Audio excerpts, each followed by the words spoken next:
En el año 287 a.C. nació Arquímedes, también conocido como Arquímedes de Siracusa. Fue ingeniero, inventor, físico, astrónomo y matemático. Era hijo de Fidas, astrónomo del Palacio Real. De su madre no se sabe mucho, pero lo que sí se sabe es que Arquímedes estaba vinculado a la familia real de Siracusa, gobernada por el rey Hierón. En algún momento de su juventud, Arquímedes viajó a Alejandría para continuar con su formación. Ahí se encontraba Euclides. Se dice que Arquímedes no estudió directamente con él, sino con sus discípulos, Conón de Samos, Dositeo de Pelusa y Eratóstenes de Cirene. Las obras que se encontraron en un palimpsesto, un manuscrito antiguo que conserva huellas de una escritura anterior, la cual ha sido borrada, consistían en diferentes tratados desconocidos de Arquímedes.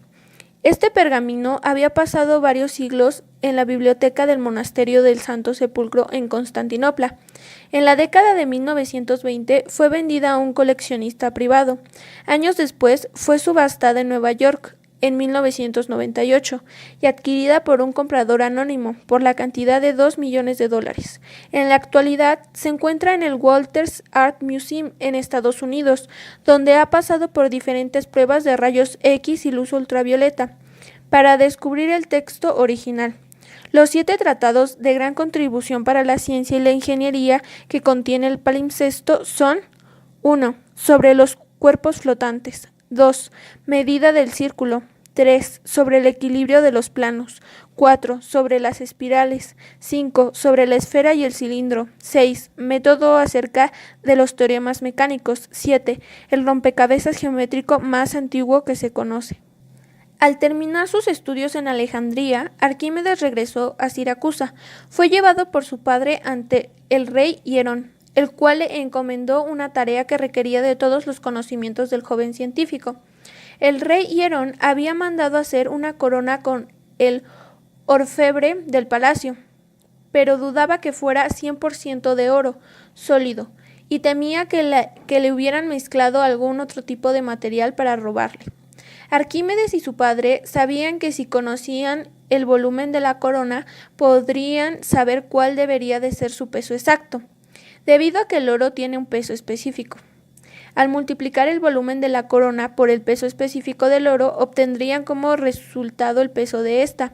El problema principal era ¿cómo calcular el volumen? Pues no se tenían instrumentos de medición precisos para objetos tan irregulares como una corona. Un día asistió junto a su padre a los baños en tina de Siracusa. Mientras se disponía a disfrutar de un momento de relajación, notó que al momento de introducirse en la bañera el agua se derramaba. Entonces observó que si se salía de la bañera el agua bajaba de nivel y se volvía a meter. Esta volvía a subir. En ese momento exclamó «¡Eureka!», cuyo significado en español es «lo he encontrado». Salió corriendo directo a su casa. Al llegar a su hogar, Arquímedes comenzó a experimentar con un balde de agua hasta el tope, al cual introdujo diferentes objetos. Dedujo que el volumen del agua desalojada era igual al volumen de los objetos introducidos. De esta manera, pudo calcular el volumen de la corona del rey Hierón, para a continuación multiplicarlo por el peso del oro. Al no ser así, Arquímedes dedujo que la corona tenía mezclados otros minerales. Finalmente, para demostrar que tenía la razón, rompió la corona de oro sólido y encontró que en su interior estaba formada por otro material y solo estaba recubierta de oro. A partir de ahí, se dieron cuenta de que la ciencia no era simplemente un pasatiempo abstracto, sino que podía aplicarse en beneficio de la vida diaria. Arquímedes siguió investigando con el agua hasta llegar a lo que hoy conocemos como principio de Arquímedes, dando inicio a una serie de descubrimientos y aportaciones en beneficio de la humanidad. El principio de Arquímedes afirma que todo cuerpo sumergido en un fluido experimenta un empuje vertical y hacia arriba, igual al peso del fluido desalojado. Este resultado se encuentra en su tratado sobre los cuerpos flotantes. Gracias al descubrimiento del palimpsesto de Arquímedes en 1906, se logró recuperar la única copia de su obra denominada Método, en el que se da, en primer lugar, una explicación de algunos problemas matemáticos y a continuación propone un planteamiento que haga posible su demostración. También se tratan métodos geométricos junto con métodos mecánicos para encontrar propiedades métricas de área, volúmenes y centros de gravedad, mediante el uso del método de la doble reducción al absurdo y el método exhaustivo. El método de Arquímedes es una combinación geométrica mecánica que encierra procedimientos del análisis infinitesimal, con lo cual Arquímedes consiguió resultados que hoy se obtienen mediante el cálculo integral. Este procedimiento se explica en detalle en una carta que dirigió Arquímedes a Eratóstenes, en el cual reveló partes del proceso mental que utilizó en sus descubrimientos y que se desconocían en sus escritos científicos anteriores. Aquí se encuentran 11 lemas y 16 proposiciones, en algunas de las cuales se obtiene el mismo resultado utilizando demostraciones geométricas. La palanca es una máquina simple que tiene como función transmitir una fuerza. Está compuesta por una barra rígida que puede girar libremente alrededor de un punto de apoyo y se utiliza para amplificar la fuerza mecánica que se aplica a un objeto, para incrementar su velocidad o la distancia recorrida en respuesta a la aplicación de una fuerza. Arquímedes decía: dadme un punto de apoyo y moveré el mundo, es decir, que con un punto de apoyo conducente y la respectiva palanca es posible llegar a mover el mundo. Arquímedes dijo esto entendiendo que no existe tal punto de apoyo, pero extremando el ejemplo a efectos que se entienda el poder de la herramienta. Proposición 7.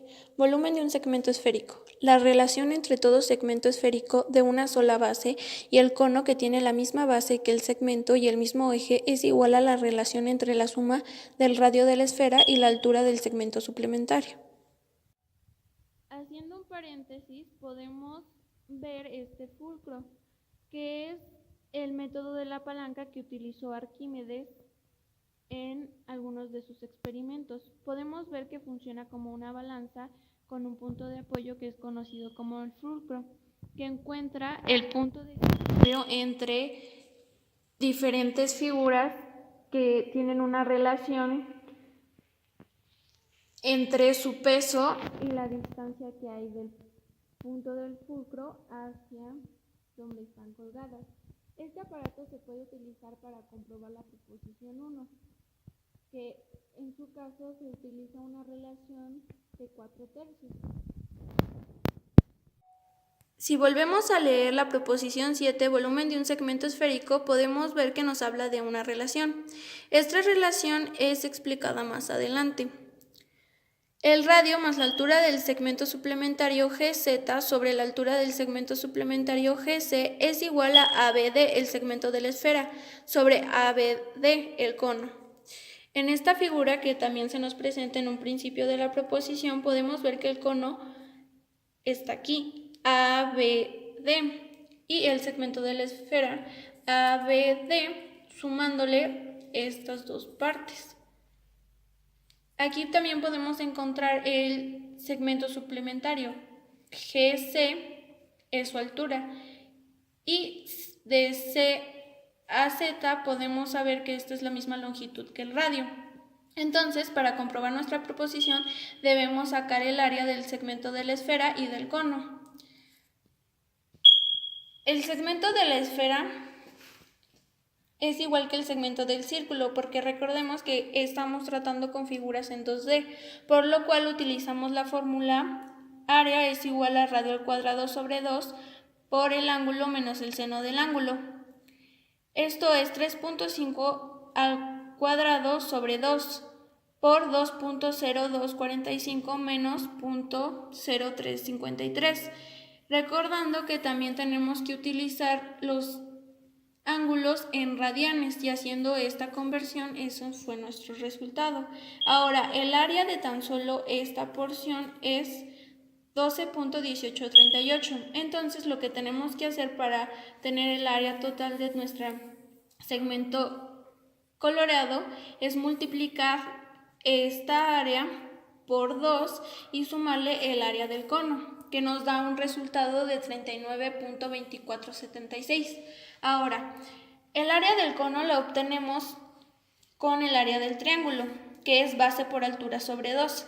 Teniendo nuestras medidas, tenemos que 6.2 por 4.8 sobre 2 es igual a 14.88.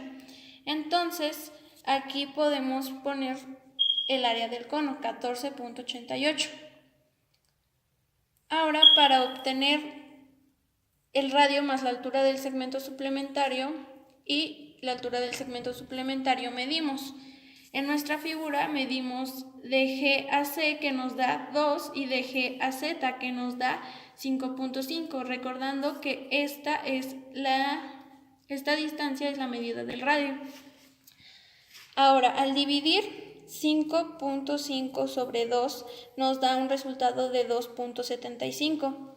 Y al dividir el área del segmento de la esfera 39.2476 sobre el área del cono 14.88 nos da un resultado de 2.64, lo cual significa que existe un margen de error de 0.11. De esta manera podemos comprobar que nuestra proposición que dice la relación entre todo segmento esférico de una sola base y el cono que tiene la misma base que el segmento y el mismo eje es igual a la relación entre la suma del radio de la esfera y la altura del segmento suplementario. Sustituyendo los valores que calculamos y medimos en nuestra proposición, podemos comprobar que estos resultados son aproximadamente iguales, tan solo con este margen de error de 0.11, con lo cual podemos decir que nuestra proposición 7 está comprobada.